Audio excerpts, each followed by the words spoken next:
अस्सलाम वालेकुम दोस्तों, आज बात करेंगे कांपते हाथों के बारे में। Young age, old age, male female सबको कांपते हाथ अफेक्ट कर सकते हैं और इनकी बहुत सारी कॉजेज़ हैं। आज की इस वीडियो का मकसद यही होगा कि किस टाइम पे अगर हाथ कांपते हों तो उससे आपको पता लग सके कि बीमारी क्या हो सकती है।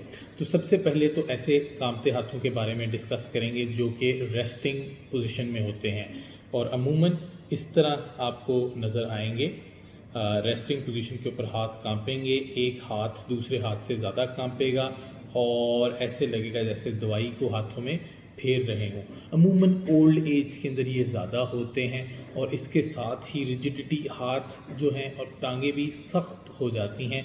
ये पार्किंसन या रशे की बीमारी की निशानी हो सकती है, तो डेफिनेटली हमें ये कंसिडर करना चाहिए। अमूमन अगेन ये रेस्टिंग ट्रेमर होते हैं, एक बाजू के दोनों में से दूसरे से ज़्यादा हो सकते हैं और ये मूवमेंट के ऊपर कम हो जाते हैं। लोगों को रेस्टिंग पोजीशन के ऊपर ये ट्रेमर्स ज़्यादा महसूस होते हैं। इसके अलावा एक सेकंड टाइप ऑफ ट्रेमर्स की टाइप है जो कि यंग एज और ओल्ड एज दोनों के अंदर हो सकती है, जिसको हम एसेंशियल ट्रेमर्स कहते हैं, जो अमूमन रेस्ट के ऊपर भी मौजूद होते हैं और जब आप फंक्शन कर रहे होते हैं और उस टाइम के ऊपर भी मौजूद होते हैं। तो अमूमन एग्जैजरेटेड लोग ज़्यादा कंप्लेन इनकी मूवमेंट के ऊपर जो ट्रेमर्स आते हैं उनसे करते हैं, लेकिन अगर कोई ऑब्जेक्ट ग्रास्प करना हो या कंप्लीट रेंज ऑफ मोशन के अंदर ये जो हाथ कांपना है वो एक जितना रहता है, वो इंक्रीज़ या डिक्रीज़ नहीं करता।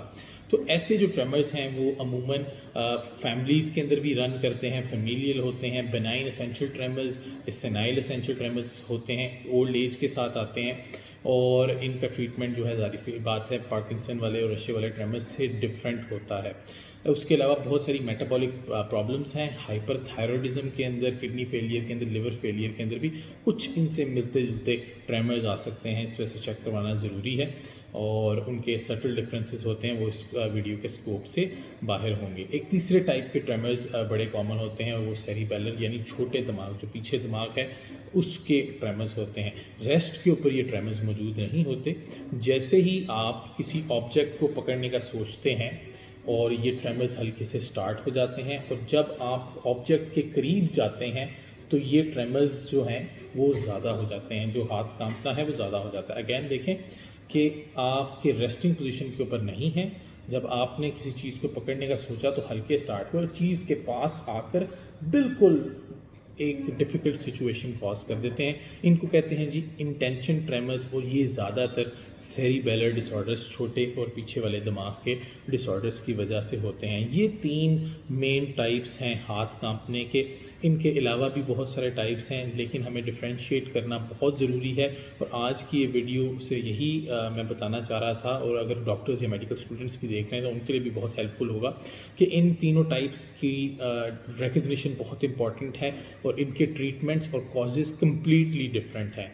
अच्छी चीज़ ये है कि तीनों टाइप्स ऑफ ट्रेमर्स के अंदर जो मेन टाइप्स हैं उनमें अच्छे रिजल्ट्स मिल जाते हैं ट्रीटमेंट के बाद। पार्किंसंस वाले ट्रेमर्स के अंदर सिनामेट, नियोडोपा या मुख्तलिफ एंटी पार्किंसन ड्रग्स यूज़ की जाती हैं। एसेंशियल ट्रेमर्स के अंदर प्रोप्रानोलोल जो एंड्रोल है, उसके अलावा प्रेमाडोन वगैरह ड्रग्स यूज़ की जा सकती हैं और सेरिबेलर ट्रेमर्स के अंदर अमेंटाडीन समेत वो दूसरी ड्रग्स जो हैं वो इस्तेमाल की जा सकती हैं। लेकिन अगर हाइपरथायरॉयड ट्रेमर्स आ रहे हैं और ट्रेमर्स जो हैं वो लिवर या किडनी की वजह से आ रहे हैं तो उनका ट्रीटमेंट जो है वो थोड़ा डिफरेंट होता है।